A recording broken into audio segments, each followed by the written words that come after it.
नमस्कार मित्रांनो, कॅलिफोर्निया 30 फार्मच्या अजून एका व्हिडिओमध्ये तुमचं स्वागत आहे। तर आज आपण बोलणार आहोत शेळ्यांमधल्या एका कॉमन प्रॉब्लेमबद्दल, म्हणजेच माव्याबद्दल। तर हे तुम्ही बघू शकता, ह्याला आपण मावा म्हणतो। खूप जनरल प्रॉब्लेम आहे गोट फार्मिंग मधला, आणि ह्याच्या आधी सुद्धा मी ह्याच्याबद्दल व्हिडिओज बनवलेले आहेत।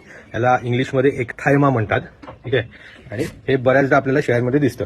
आता ह्याच्या औषधासाठी बऱ्याच वेळेला गोड तेल आणि हळद किंवा ग्लिसरीन वगैरे वापरलं जातं। काही लोक तूप आणि हळद लावतात, असे बरेच उपाय केले जातात बऱ्याच लोकांकडनं। पण आम्ही ह्याला बऱ्याच आधीपासून एक जेन्सन वायलेट नावाचं औषध वापरतो, त्यात मी तुम्हाला दाखवतो। तर तेच वापरतो आणि त्याच्यापैकी खूप चांगला रिझल्ट येतो। तर आपण आता जो प्रॉब्लेम बघतोय माव्याचा, तो सॉल्व्ह करण्यासाठी हे औषध वापरतो, जेन्सन वायलेट नावाचं, जेन्सन वायलेट पेंट। बऱ्याच जणांना माहिती असेल, हे औषध आपल्याला शाळेमध्ये जखम वगैरे झाली तर लावायचे। साधारणपणे 15 रुपयाला 15 ml अशी छोटीशी डबी मिळते। याच्यात मोठी डबी पण असते, पण जनरली 15 ml ची डबी आणून ठेवलेली बरी। तर हे औषध आपण कापसावर घेऊन त्या प्राण्याच्या तोंडाला लिपस्टिक सारखं व्यवस्थित लावून घ्यायचं आहे। हे असं व्यवस्थित अख्ख्या त्या जखमेवर हे जांभळं औषध जे आपण बघितलं ते व्यवस्थित कापसाने लावून घ्यायचं। जिकडे जिकडे त्याचा झालेला प्रसार झाला दिसतो तिकडे लावून घ्यायचा। तर ह्या प्राण्याला आपण खूप लवकर सिम्पटम पकडले, हे 2 दिवसातच रेडी झालंय। कसं असतं, खूप मोठा कळप असतो तेव्हा हे सिम्पटम लगेच दिसत नाही, पण जेवढ्या लवकर तुम्ही पकडाल तेवढं चांगलं। नाहीतर ह्याला तर एकाच साईडला झालं, दुसऱ्या साईडला याचं बऱ्यापैकी क्लिअर आहे। त्याच्यामुळे एका साईडला हे औषध व्यवस्थित ते औषध लावून घेतलं। दिवसातनं 2दा लावायचे, सकाळ संध्याकाळ, जेणेकरून ते ह्या खपल्या झालेल्या दिसतात त्या चांगल्या सुकून जातात आणि हळूहळू त्या खपल्या खाली पडून खालची चामडी आपल्याला दिसायला सुरुवात होते।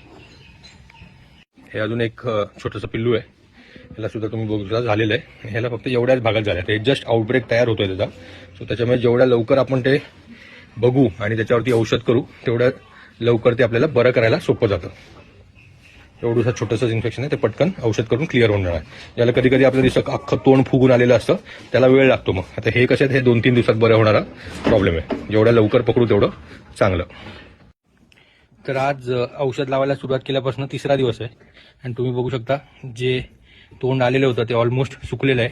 याच्यातल्या काही खपल्या ऑलरेडी सुकून खाली पडल्या सुद्धा आहेत। आता एक अजून 2-3 दिवस लावलं की ह्या बाकीच्या ज्या खपल्या तयार झालेल्या आहेत सगळ्या आपोआप खाली पडून जातील। त्या औषध लावतानाच खाली पडतात आणि मग आपल्याला खालची चामडी दिसायला सुरुवात होईल। हे अजून एक पिल्लू आहे, याचं सुद्धा तसंच झालेलं। इथे तुम्ही क्लिअर त्या खपल्या पडलेल्या दिसतात आपल्याला, आणि ह्याला व्यवस्थित सकाळ संध्याकाळ औषध करायचं। ह्याला सुद्धा 3 दिवस झाले औषध लावून।